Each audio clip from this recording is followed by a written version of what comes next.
Hello, welcome to another Morrowind video. This is probably going to be the only other video that I do on Morrowind in 2025. I thought it would be useful and fun to create a video that covers sort of beginning tips and tricks for playing Morrowind for those that are interested. Like a short rundown on character creation, some thoughts and tips that I have, and also an overview on the routine that I like to do when I start Morrowind, just to give myself a sort of building block to jump off of, because as I said before, Morrowind can be a little bit of a slog if you're new to the game, you don't have too much experience, and there are quite a few early pitfalls that you could possibly fall into, or indeed the experience can be quite slow when you're getting started. So if you're looking for ways to remedy that and get into the game, especially perhaps if you're a newer player and you just want to experience the story and that kind of thing, then hopefully this video will be useful to you. Now, I've played quite a bit. I'm now level 12.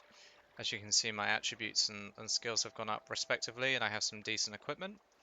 Um, but I'm going to be explaining this as if I just started. So to begin with, some character creation tips when creating your character. I think it's a bit of a misconception that you have to min-max in Morrowind. I think you can pretty much play whatever you wish. Like, or rather, unlike other Elder Scrolls games, but more like traditional RPGs, the game is only ever going to get easier as you play. There is a little bit of level scaling with environmental enemies that can spawn, or certain quest enemies can change depending on what level you are, but for the most part the game just gets easier as you level. It's not like Oblivion or Skyrim where the enemies in the game get stronger as you do. So that can be a bit of a comforting thought. If you ever have any difficulty in Morrowind killing a particular bad guy, you can always just retreat, level up, improve your skills, and come back later, and the fight will just be easier. I'd say at Morrowind's the hardest part of the game is the start. So that's something to consider.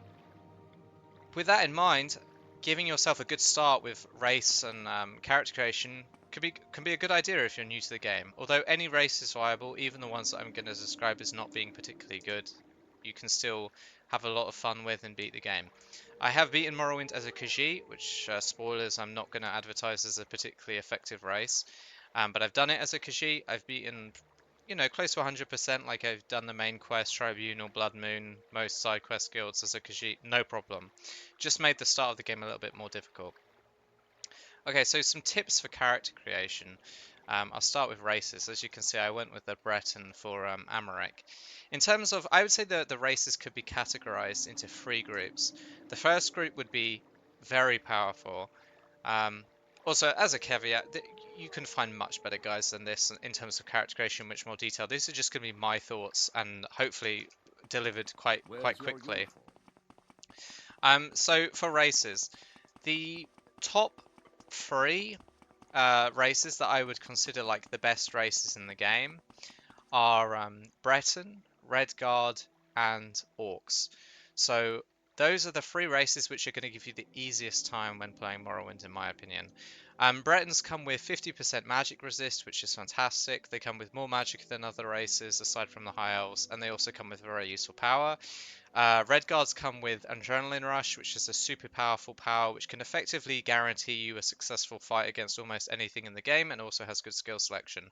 And Orc has Berserk, which is also an incredibly powerful power because it massively boosts your fatigue.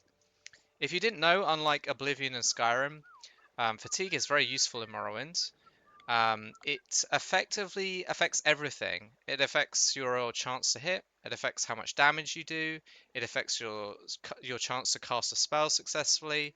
Even affects your ability to succeed in persuasion checks. So fatigue is actually, unlike the later games, very useful. So having a strong fatigue or powers that enhance your fatigue are very useful in this game. So those are like the three easiest races. Then we have like the middle tier, and all these races are very viable, and a lot of them are very strong in certain areas, and they might have a few weaknesses in other areas. These would include the Nord, the Elven races. Dunmer, Dark Elves are very good for all-rounders. High Elves are very good for casters, but the weakness to Magicka can be a bit of a punishment. Below them, I would say Wood Elves, who are not as effective.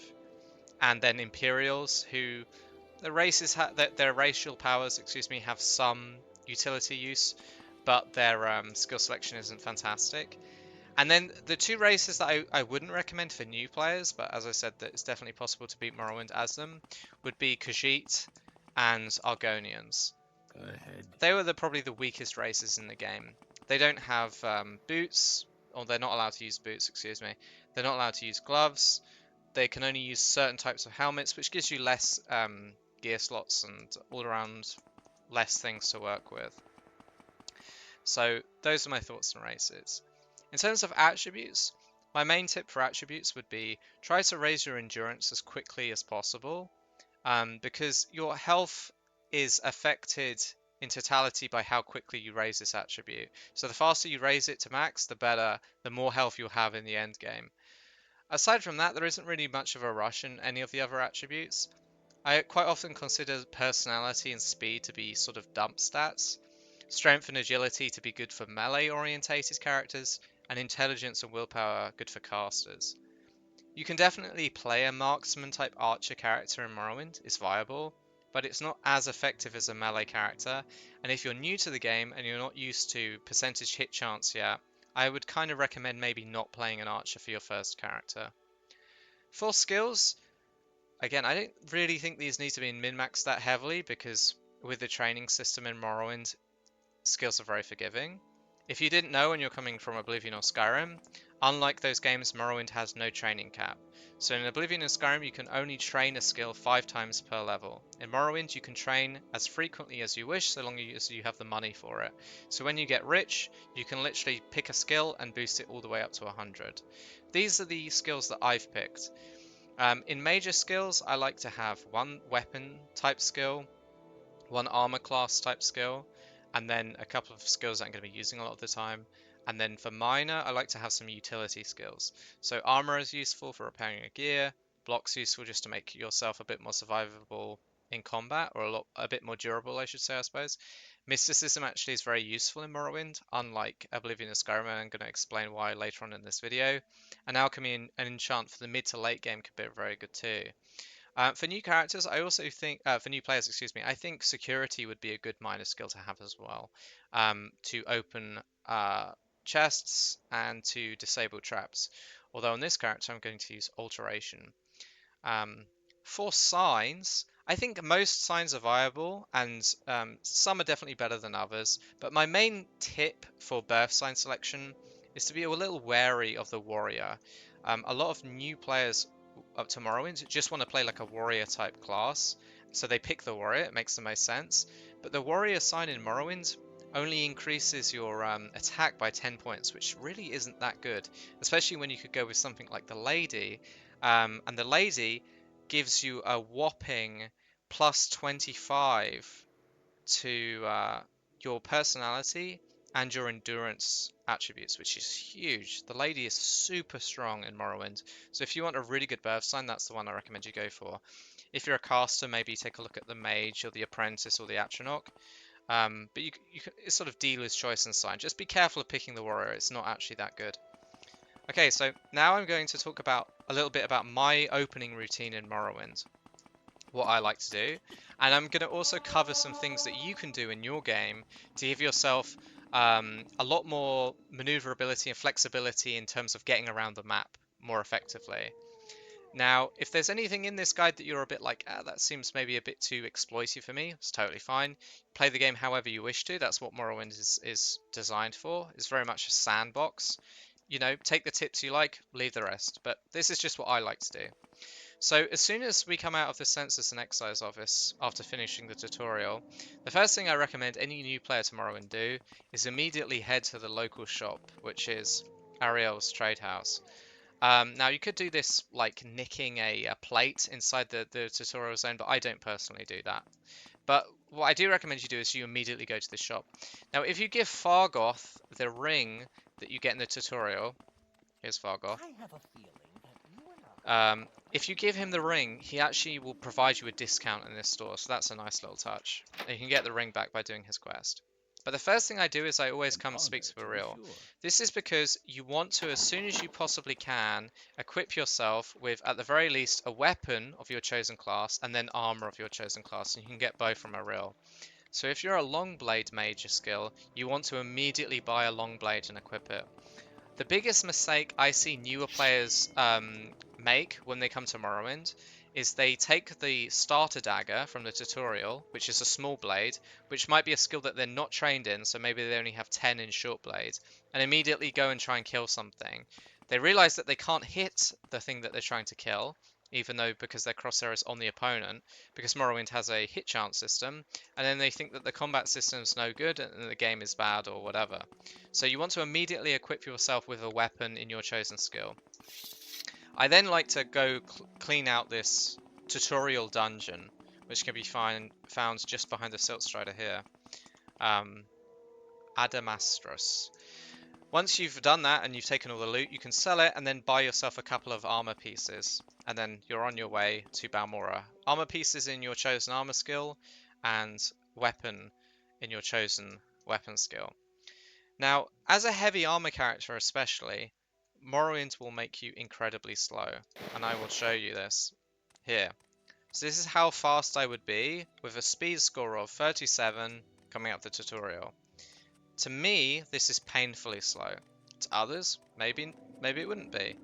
But I like to have a thing in my opening routine to remedy this slowness so that I can actually get around the world a lot more quickly, which I'm going to show you in this video a little later. But first, I'm going to show you some other cool things to help you get started in Morrowind. So I recommend, if you're new to the game, that you actually walk to Balmorra, but you can also get a Silt Strider. So Silt Striders are a method of teleportation, effectively. So we're going to go to Balmorra.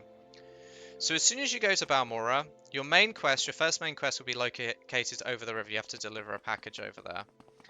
But before you do that, before you get started with the main quest, what I recommend you do is you join the guilds and make a bit of money. And once you've made a bit of money, I recommend you come over to the temple in Balmorra to pick up some very useful spells that are going to save you a lot of time and effort navigating the world.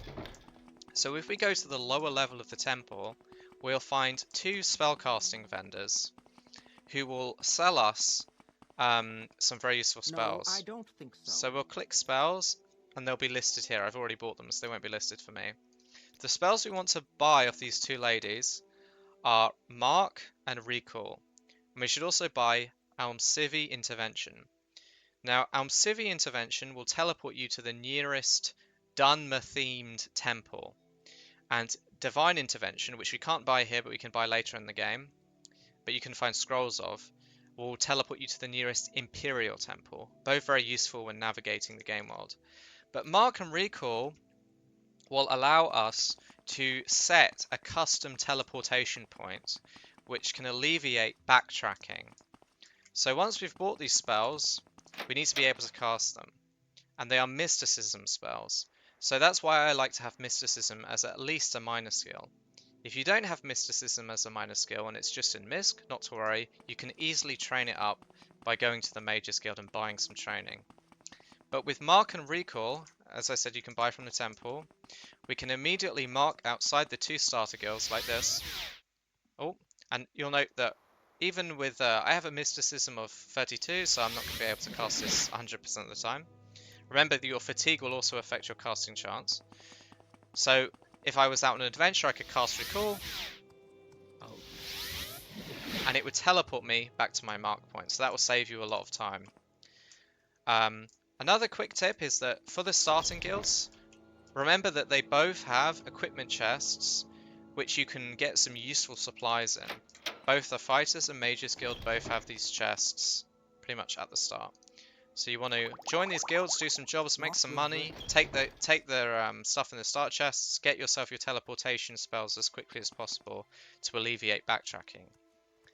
Now I'm going to show you how to get this tremendous speed boost that's put me on 237, and I always do this in my opening routine for heavy armor characters. If you're not a heavy armor character, if you're a medium and light armor character, you don't have to do this because your movement speed isn't as impaired as it is if you're a heavy armor character. And again, it's not 100% necessary, but it's what I like to do. So how do you get these boots? These boots of blinding speed, and how do you use them is an important point. So if you want these boots, what you've got to do is head into the Mages Guild and first teleport to Caldera. So Caldera, you can teleport using this lady here. So remember that Mages Guild have teleportation options to pretty much all the main hubs in Morrowind. So we're going to head to Caldera, and we are next going to take the north gate and follow the north road. As we follow this road north out of Caldera towards Aldrune, we will find a lady named Perian. She's a Redguard lady, and you will find her just by following this road.